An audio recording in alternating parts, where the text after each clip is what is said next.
প্রিয় শিক্ষার্থী বন্ধুরা, আজকে তোমাদের জন্য নিয়ে আসছি নতুন একটি ভিডিও, প্রিপোজিশন অন ও ইনের ব্যবহার। তুমি এই ভিডিওটা দেখার পরে তোমার থেকে কিন্তু অন ও ইনের ব্যবহার নিয়ে আর কোনো ভুল হবে না। তাহলে শুরু করা যাক। তাহলে প্রথমে আমরা জানবো অনের ব্যবহার। মনে রাখবে, যে সমস্ত যানবাহনে হাঁটাহাঁটি করা যায় তাদের মধ্যে বোঝাতে অন বসে। যেমন on the train, on the bus, on a ship. অর্থাৎ যে সমস্ত যানবাহনে তুমি কি করতে পারো, দাঁড়াতে পারো বা হাঁটাহাঁটি করতে পারো, সেই সমস্ত যানবাহনের মধ্যে বোঝাতে কি বসবে, অন বসবে। তাহলে কি on the train, on the bus, on the ship এই জাতীয় ক্ষেত্রে কি বসবে, অন বসবে। তাহলে ইন বসবে কখন? যে সমস্ত যানবাহনে হাঁটাহাঁটি করা যায় না তাদের মধ্যে বোঝাতে ইন বসবে।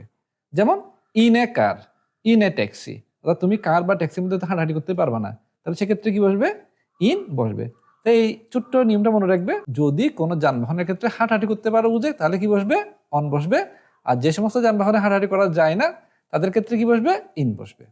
তাহলে এবার আমার সাথে সাথে করো দেখি, এগুলো তোমরা পারো এখানে দেখি। যেমন এখানে কি হবে, I am dash the bus. তাহলে এক্ষেত্রে কি হবে, এখানে অন হবে নাকি ইন হবে? প্রিপোজিশন কি বসবে বলো দেখি। তাহলে দেখো, এটা হচ্ছে বাস আছে, বাসের মধ্যে আমরা কি বলছি, যেখানে হাঁটাহাঁটি করা যায় সেক্ষেত্রে কি বসবে, অন বসবে। তাহলে দেখো আই অ্যাম, এটা কি হবে, on the bus. He is dash a car, সে কারের মধ্যে। তাহলে এখানে কি হবে বলো, কারের মধ্যে কি হাঁটাহাঁটি করা যায়? হাঁটাহাঁটি করা যায় না, তাহলে কি হবে, এখানে ইন হবে। হি ইজ ইন এ কার। এখন বলো দেখি, she is dash the train, এখানে কি হবে বলো? তাহলে কি হবে, এখানে শি ইজ, ট্রেনের মধ্যে আমরা কি বলছি, যে এখানের মধ্যে হাঁটাহাঁটি করা যায় সেক্ষেত্রে অন হবে। তাহলে এখানে কি হবে, on. She is on the train.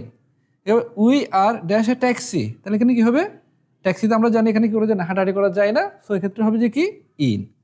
আশা করি এই নিয়মটা তোদের খুব ভালো লেগেছে, এবং এটা কিন্তু তুমি যদি মনে রাখতে পারো তাহলে অন এবং ইনের এই ক্ষেত্রে কি হবে না, তোমার কোনো ভুল হবে না। তো এই ধরনের টিপস অ্যান্ড ট্রিক্স পাওয়ার জন্য আমাদের পেজটা ফলো দিয়ে পাশে থাকো। আর ভিডিও যদি ইউটিউব চ্যানেলে দেখে থাকো তাহলে অবশ্যই চ্যানেলটি সাবস্ক্রাইব করবে। Thank you.